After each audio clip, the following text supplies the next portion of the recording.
So what are we going to talk about? We can learn a lot from the title, quite honestly. 100 defects isn't that bad. So there's some numerics in there. So yes, we're going to be talking about measurement and metrics. And also, you know, the phrase, isn't that bad? How do we know that? How do we know whether 100 defects is good, bad, or, you know, just what's the level of quality when we discover a product that has 100 defects?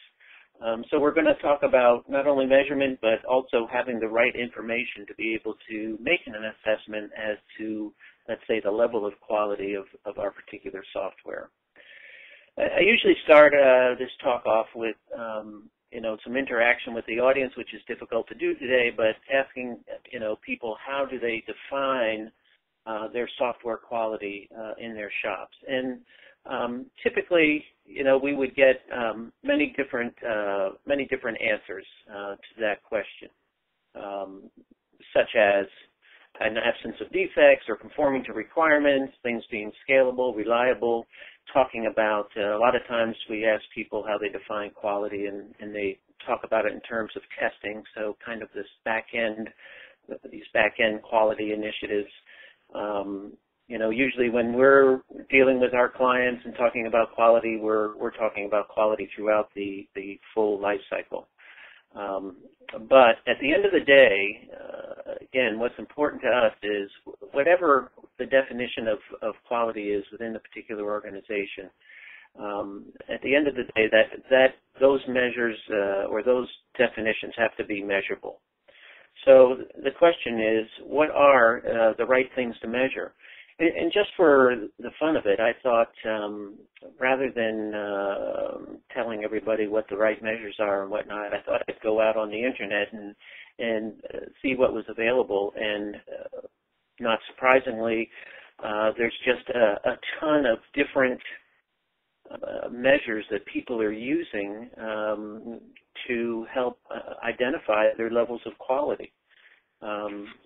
But what I want to talk about today is, you know, what are some of the right measures, and I'm even going to suggest that most of us on the call today participating in this webinar are actually missing a key metric that would allow us to make some determination whether 100 defects is in fact a poor quality product, or maybe it's not so bad. Of course, we don't want to have any defects, I know, but they're a fact of life, and we need to not only be able to find them, but have some measures to identify whether or not we're improving our overall levels of quality.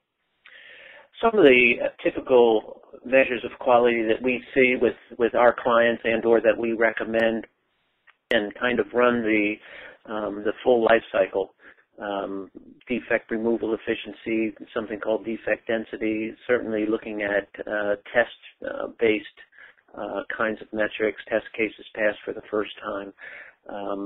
Again, and I'm going to talk a little bit later about how to properly identify the right metrics for your organization. But basically what I want to talk about today is the fact that usually there's a metric that is missing from most organizations. So let's take a look at that and see what that missing metric is, and then see how you can implement the ability or to capture the information associated with what I'm calling this missing quality metric. So let's take a look at this little puzzle here, if you will. We've got a vice president of store systems division, Mr. Smith, and he's upset. And he's upset because he has just received a dashboard with the results from the first quarter, and his number one priority project listed on the table below, that being inventory, has the greatest number of defects. And here's what was reported to Mr. Smith. So in the first quarter, we delivered, 4 projects, purchase order special project, vendor modifications, pricing. It should be pricing adjustments and store inventory. And as it says above, store inventory, for whatever reason, was Mr. Smith's kind of pet project, the one that was most important to him, highest priority.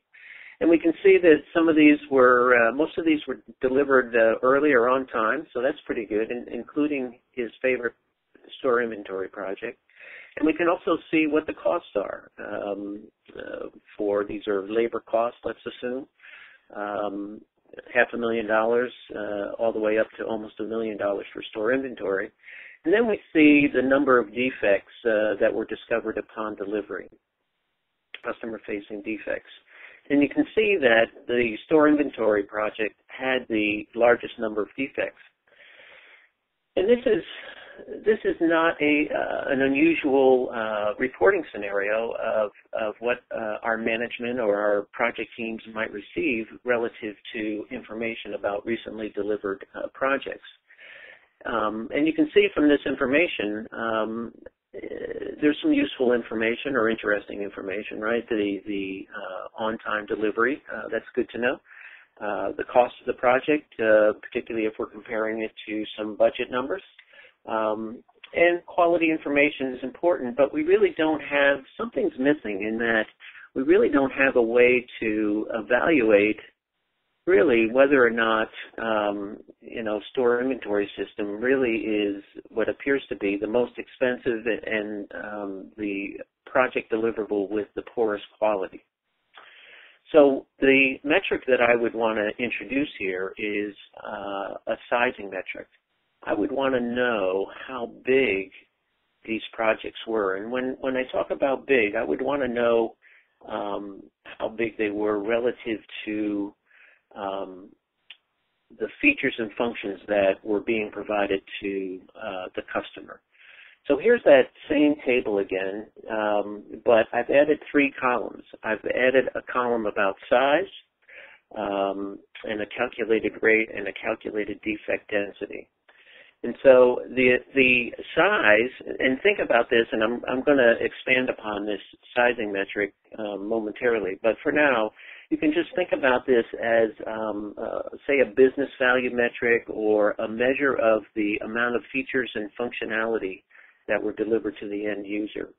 And you can see that the store inventory project had the greatest or the biggest size or the greater number of features and functions or value being provided to the end user.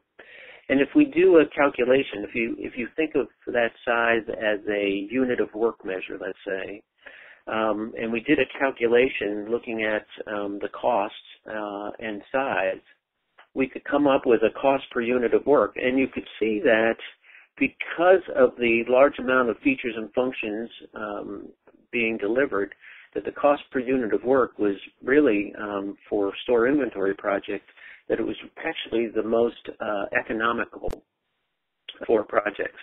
And if we did a defect density calculation, which you see in the last column there, which is essentially defects over size, you can see that it had the lowest defect density evaluation as well.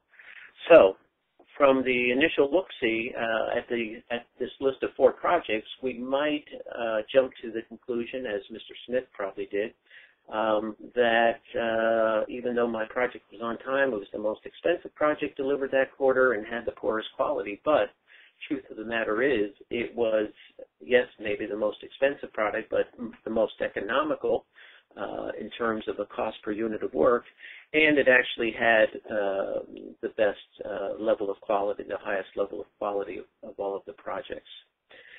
So what I want to expand upon is this notion of deploying in your